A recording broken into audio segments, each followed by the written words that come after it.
Kaixo, nire super txiki maiteak zer moduz gaude zuen bizitza nahi bezala sortzen, super sekretua martxan jartzen, espero dut baietz.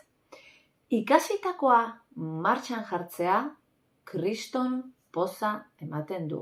Askotan teoria hutsean gelditzen dira.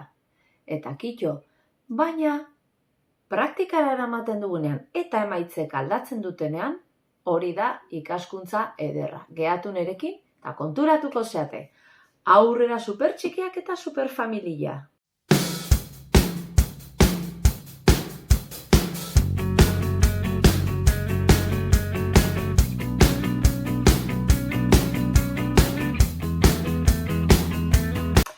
Esaztu, hemengo trilogia derronetan topatuko dituzula supersekretu guztiak behingoz zure bizitza sortzeko. Txiki, eskatu zazu.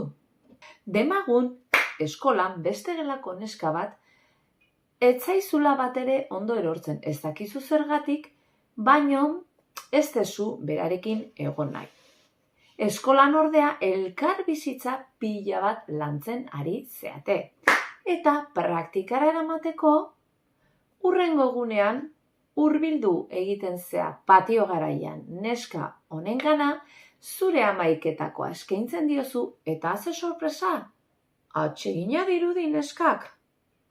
Errukia sentitu duzu, ireki egintzea eta ondorioz kontuatu zea zure sinismen hutsak zirela.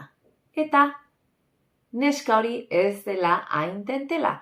Hemendik aurrea zer erabakitzen duzu errukiarekin jarraitzea, praktikatzea. Ezagutuko duzu ere lagunen bat, eskolakoren bat, beti triste, goibel, gogogabe dagoena. Hori nahi du benetan bizitzan? Ez, baino nahi gabe hori ikasi du eta barneratu du. Eta pentsatzen du aldatu ezin dela. Izan ere, aldaketak esfortzu handiago eskatzen du horrela jarraitzea baino. Errepikatzen badegu berriro errukiarekin jokatzea azkenean gure pertsonalidadearen barne, izatearen barne bihurtuko da. Gogoratu beti esaten dugun adibidea bizikletan ibiltzen ikasi zenun hasieran pauso guztiak pentsatuz. Eta orain automatikoki egiten duzu. Norberaren kasuan irudikatu dezakegu gure bizitza nola izango zen, pozik, alai eta lasai sentituko bagina. Bakoitzak bere ideala edo nahiak bilatu behar ditu, demagunzuk ausarta izan nahi dezula. Eta hori ikasi eta hemen gorde nahi duzula, zure izateko modua bezala. Demagun txikia batzea, lehen gaua etxetik kanpo pasatzea, torne horretan penalti hori jaurtitzea, txiste bat denon aurrean kontatzea. Gorputzak beti esaten dugu ez dula bereiziko errealitatea den edo fantasia den. Zure pentsamenduak sortutako emozioak horiek bizituko ditu eta berdin zaio egia den edo errealitatea den edo ez.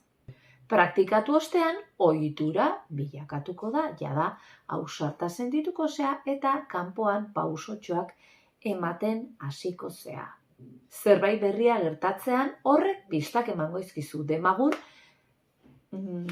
norbaitek esaten dizula, jolin, ze ausarta izan zinean atzo mendi hortan horma hori eskalatu zenuenean.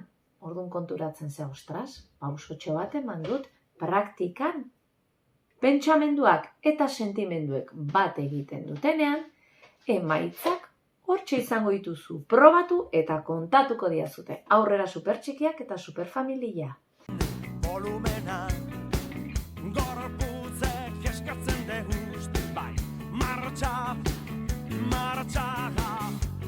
ban, txik, txiki, ban, buelta da buelta eman, ban, akabu bako,